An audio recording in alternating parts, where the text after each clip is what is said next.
Hello my dear students, today in this video I will teach you the chapter transformation and topic is interchanging of an assertive sentence into interrogative.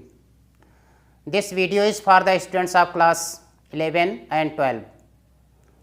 तो आइए देखते हैं कि किस तरह से एक असर्टिव सेंटेंस को इंट्रोगेटिव सेंटेंस में बदला जाता है।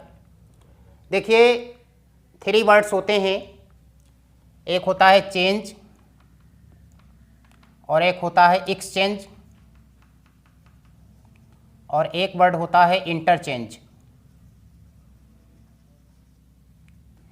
इन तीनों वर्ड्स का अर्थ होता है बदलना। चेंज एक ऐसा बदलना होता है सेंटेंस के संदर्भ में जिसमें सेंटेंस का केवल फॉर्म ही नहीं चेंज होता है बल्कि उसका अर्थ भी बदल जाता है। जब किसी सेंटेंस का अर्थ और उसका फॉर्म जो रूप है दोनों चेंज होते हैं, ऐसे परिवर्तन को चेंजिंग कहते हैं। और एक्सचेंज मीन्स बदलना होता है। एक्सचेंज ऐसा बदलना होता है जब हम किसी वस्तु को दे करके और कोई दूसरी वस्तु प्राप्त करते हैं, तो इस प्रकार के बदलने को एक्सचेंज कहा जाता है। और इंटरचेंज ऐसा परिवर्तन होता है जिसमें एक सेंटेंस को एक रूप से दूसरे रूप में चेंज किया जाता है, लेकिन उसके मीनिंग में कोई परिवर्तन नहीं होता है, मीनिंग में कोई चेंजिंग नहीं होती है, ओनली फॉर्म चेंज होता है। Then this type of changing is called interchanging. तो यहाँ पर आपको देखना है interchanging of an assertive sentence into interrogative, अर्थात एक असर्टिव सेंटेंस को इंट्रोगेटिव सेंटेंस में बदला जाएगा, लेकिन उसके अर्थ में कोई परिवर्तन नहीं होगा। उसका मीनिंग जो पहले है वही उसका मीनिंग चेंज होने के बाद, बदलने के बाद भी रहेगा। तो सबसे पहले आपको देखना है कि असर्टिव सेंटेंस होता क्या है।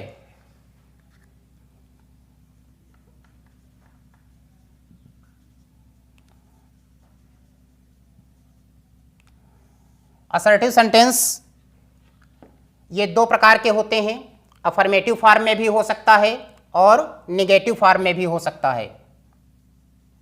Affirmative form and negative form. इसमें या तो किसी बात को एक्सेप्ट किया जाता है, स्वीकार किया जाता है, और या किसी बात को नकारा जाता है। और इंग्लिश में इसकी स्टार्टिंग किसी नाउन और प्रोनाउन से होती है। नाउन और प्रोनाउन से इसकी स्टार्टिंग होती है और यही नाउन और प्रोनाउन इस सेंटेंस का होता है सब्जेक्ट। और इस सेंटेंस के लास्ट में फुल स्टॉप ये मार्क यूज किया जाता है।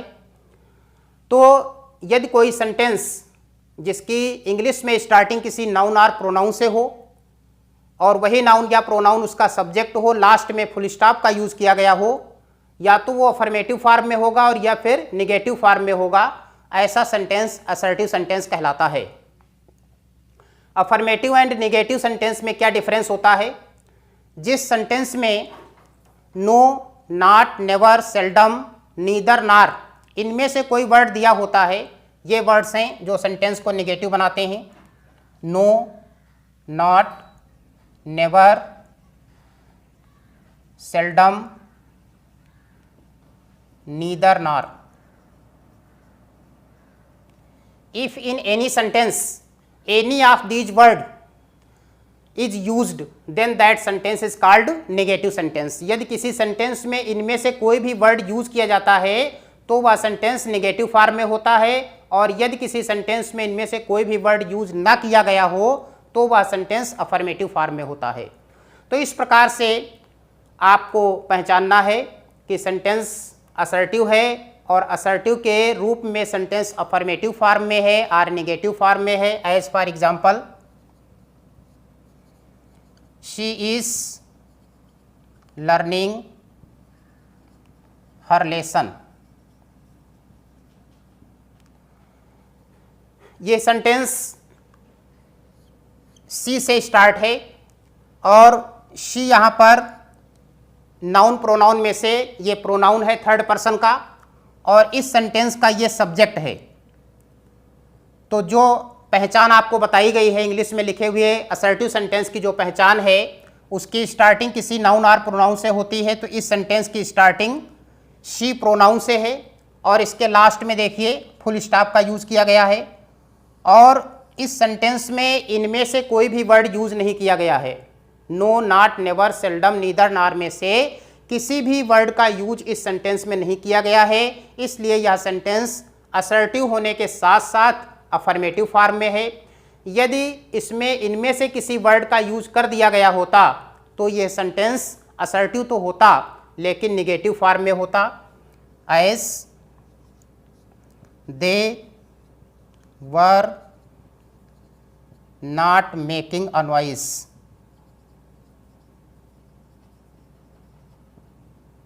इन this sentence we see that not word का यूज किया गया है। इस सेंटेंस में नॉट वर्ड का यूज किया गया है, इसलिए यह सेंटेंस नेगेटिव फॉर्म में है।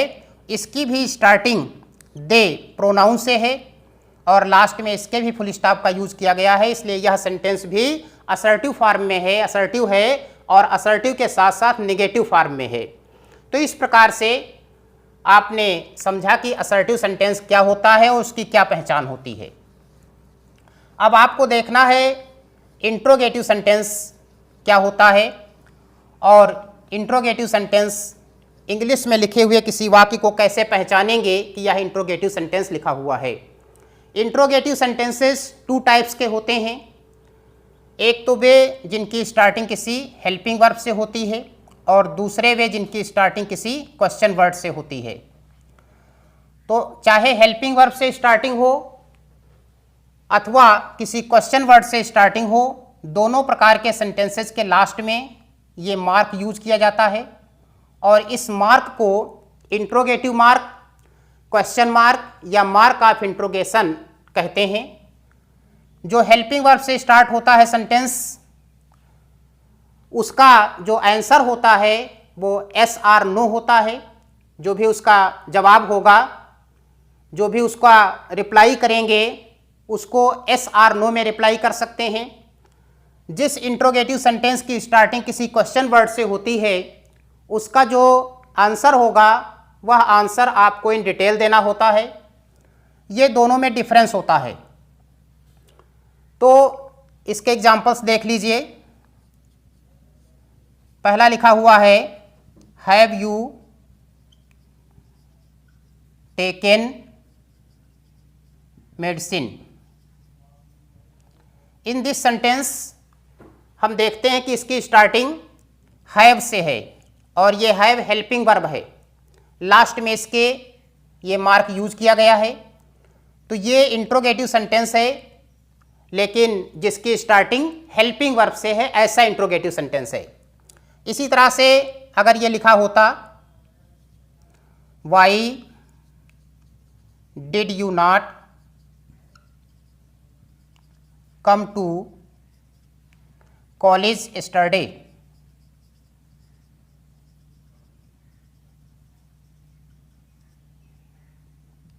इस सेंटेंस की स्टार्टिंग वाई क्वेश्चन वर्ड से है, इसके लास्ट में भी इस मार्क का यूज किया गया है, इसलिए ये बोथ सेंटेंसेस इंट्रोगेटिव फॉर्म में हैं। दोनों सेंटेंसेस इंट्रोगेटिव हैं। अब आपको उन रूल्स को समझना है जिन रूल्स के द्वारा आप एक असर्टिव सेंटेंस को इंट्रोगेटिव सेंटेंस में चेंज करेंगे। उन नियमों को देखना है, उन रूल्स को समझना है।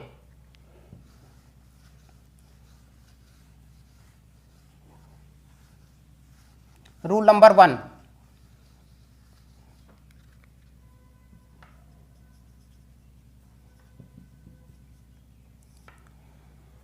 अकॉर्डिंग टू रूल नंबर 1 ऐसे असर्टिव सेंटेंसेस को इंट्रोगेटिव सेंटेंस में चेंज किया जाएगा जिनके सब्जेक्ट के स्थान पर फॉलोइंग वर्ड्स जो मैं लिख रहा हूं इनमें से कोई वर्ड सब्जेक्ट होगा। ये वर्ड्स हैं nobody, none, no one, nothing. If the subject of any assertive sentence is any of these words, यदि किसी assertive sentence का सब्जेक्ट इनमें से कोई वर्ड हो तो ऐसे सेंटेंस को इंट्रोगेटिव सेंटेंस में चेंज करने के लिए, बदलने के लिए आपको क्या करना है, इनमें से, इन तीनों में से कोई भी वर्ड यदि सब्जेक्ट होगा तो इनके स्थान पर आपको क्वेश्चन वर्ड हु का यूज करना है, और यदि सब्जेक्ट नथिंग है तो इसके स्थान पर विच आर वाट का यूज करना है। यदि किसी असर्टिव सेंटेंस का subject nobody, none, no one, इन तीनों में से कोई शब्द होता है तो जो भी इनमें से वर्ड सब्जेक्ट के स्थान पर होगा तो आपको उसके स्थान पर इंट्रोगेटिव बनाते समय क्वेश्चन वर्ड हु का यूज कर देना है, और जो रिमेनिंग पार्ट ऑफ सेंटेंस है उसको लिख देना है, रिमेनिंग पार्ट ऑफ सेंटेंस, अर्थात वाक्य के शेष भाग को लिख करके और लास्ट में आपको ये क्वेश्चन मार्क का यूज करना है। इसी तरह से यदि किसी सेंटेंस का सब्जेक्ट नथिंग है तो on the place of nothing which are what, दोनों में से किसी क्वेश्चन वर्ड का यूज करना है, और आफ्टर दैट उसी प्रकार से remaining part of the sentence लिखना है, और लास्ट में ये क्वेश्चन मार्क आपको यूज करना है। तो इस प्रकार से आप ऐसे असर्टिव सेंटेंसेस को इंट्रोगेटिव सेंटेंस में बदलेंगे जिनके सब्जेक्ट के स्थान पर इनमें से कोई वर्ड होगा। अब इसके एग्जांपल्स देख लीजिए। As, none has seen the wind. इस सेंटेंस को आपको इंट्रोगेटिव सेंटेंस में चेंज करना है।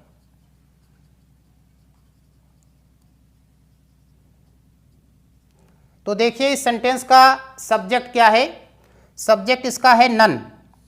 यहां पर आपको बताया जा चुका है कि इन तीनों में से कोई वर्ड सब्जेक्ट होगा तो इसके स्थान पर आपको जो भी वर्ड होगा उस वर्ड के स्थान पर आपको क्वेश्चन वर्ड हु का यूज करना है।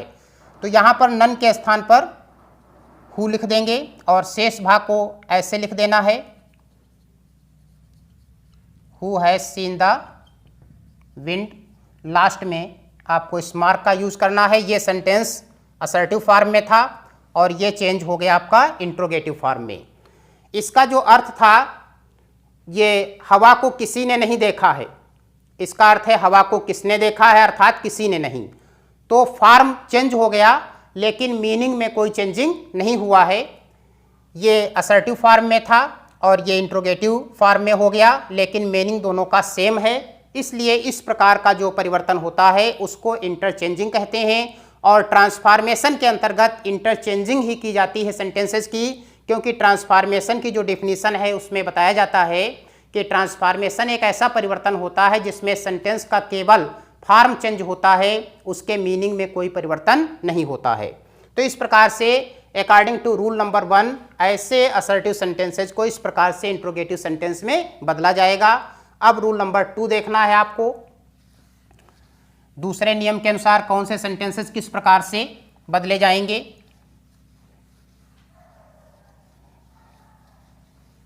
रूल नंबर 2,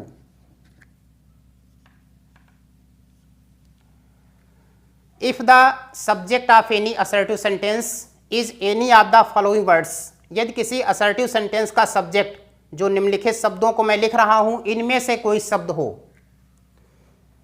ये वर्ड्स कौन कौन से हैं? Everybody, everyone, every person, everything. यदि किसी असर्टिव सेंटेंस का सब्जेक्ट इन वर्ड्स में से कोई वर्ड होता है, अर्थात इनमें से कोई वर्ड सेंटेंस के सब्जेक्ट के स्थान पर लिखा होता है, तो ऐसे सेंटेंस को किस प्रकार से इंट्रोगेटिव सेंटेंस में बदला जाता है। इन तीनों में से अगर कोई वर्ड होगा तो इनके स्थान पर क्वेश्चन वर्ड हु लिखने के बाद सेंटेंस को नेगेटिव बनाते हैं, सेंटेंस को नेगेटिव फॉर्म में चेंज किया जाएगा।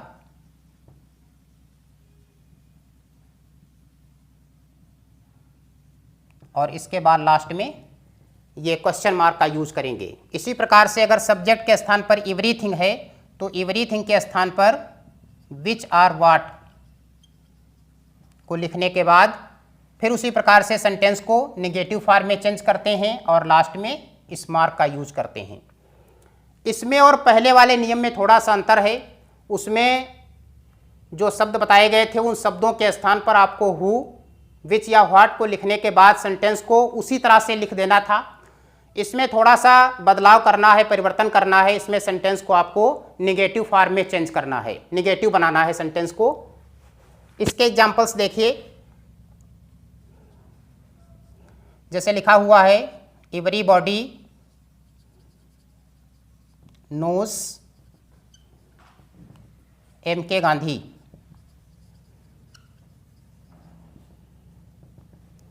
इस सेंटेंस में देखिए सब्जेक्ट इसका है एवरीबॉडी, और एवरीबॉडी के स्थान पर आपको क्या लिखना है, हु का प्रयोग करना है। इसके बाद में सेंटेंस को निगेटिव बनाना है, तो यहाँ पर लिखेंगे हु और फिर निगेटिव बनाएंगे। निगेटिव बनाने के जो रूल्स होते हैं, तो निगेटिव बनाने के रूल्स आपको इसके पहले बताए जा चुके हैं, मैं फिर से एक बार बता रहा हूँ। यदि कोई हेल्पिंग वर्ब मिलती है सेंटेंस में, तो हेल्पिंग वर्ब के बाद नॉट को यूज करते हैं। अगर कोई सहायक क्रिया प्राइमरी और मॉडल में से सेंटेंस में दी हुई है, तो उसके बाद में आपको नॉट का यूज करना है। अगर हेल्पिंग वर्ब नहीं दी है, तो उसमें मेन वर्ब का या तो फर्स्ट फॉर्म होगा, या सेकंड होगा, और या फिफ्थ फॉर्म होगा। मेन वर्ब का फिफ्थ फॉर्म वह फॉर्म होता है जिसमें SRES जुड़ा होता है।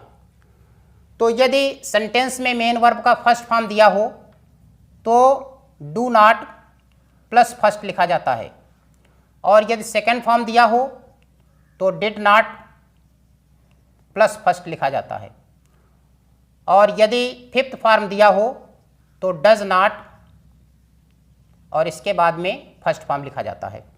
तो यहाँ पर इस सेंटेंस में देखिए नोज है, और नोज जो है मेन वर्ब का फिफ्थ फॉर्म है, इसलिए इसके पहले डज नॉट का यूज करेंगे। Does not know M.K. Gandhi. Last में उसी प्रकार से क्वेश्चन मार्क का यूज करना है। तो इस चीज़ को ध्यान रखना है, इनमें से जो भी वर्ड होगा सब्जेक्ट के स्थान पर, उसके स्थान पर आपको हु लिख करके सेंटेंस को निगेटिव बनाना है। और अगर एवरीथिंग है तो विच या व्हाट को लिख करके फिर सेंटेंस को निगेटिव बनाना है। एक उदाहरण इसका देख लीजिए, एग्जाम्पल जैसे लिखा हुआ है everything was in his favour.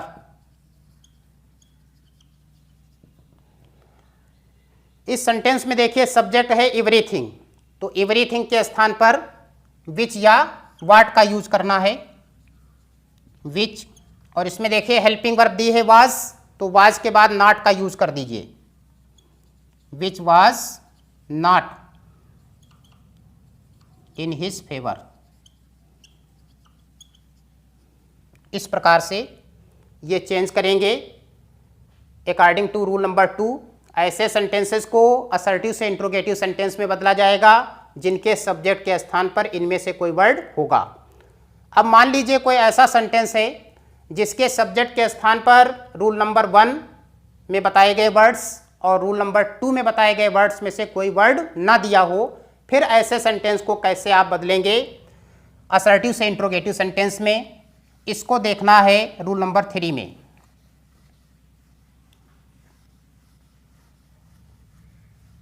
According to rule number 3 आपको देखना है यदि किसी असर्टिव सेंटेंस के सब्जेक्ट के स्थान पर rule number 1 and rule number 2 में बताए गए वर्ड्स में से कोई वर्ड ना दिया हो, फिर ऐसे सेंटेंस को आपको किस प्रकार से असर्टिव से इंट्रोगेटिव बनाना है, इसको आपको रूल नंबर 3 के अनुसार समझना है।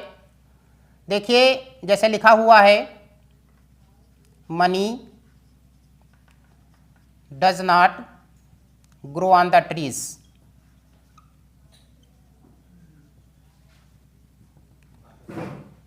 Money does not grow on the trees. इस एग्जाम्पल में देखिए इसका सब्जेक्ट मनी है और ये सेंटेंस आपका नेगेटिव फॉर्म में है। तो यदि किसी सेंटेंस का सब्जेक्ट पहले और दूसरे नियम में बताए गए वर्ड्स में से कोई वर्ड ना हो बल्कि कोई दूसरा नाउन और प्रोनाउन हो, उसका जो सब्जेक्ट हो कोई दूसरा नाउन और प्रोनाउन हो, तो फिर ऐसे सेंटेंस को ये देखना होता है कि वह अफर्मेटिव फॉर्म में है और नेगेटिव फॉर्म में है।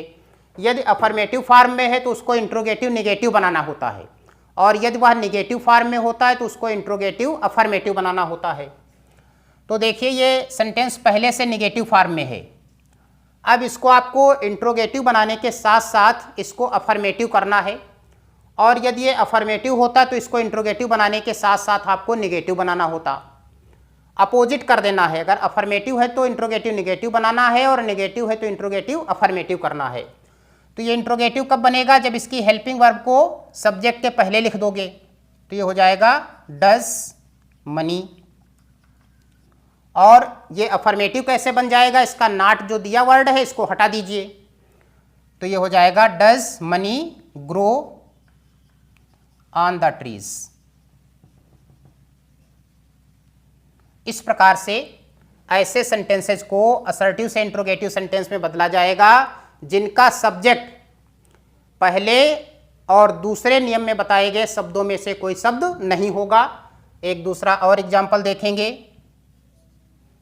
अ फ्लावर कैन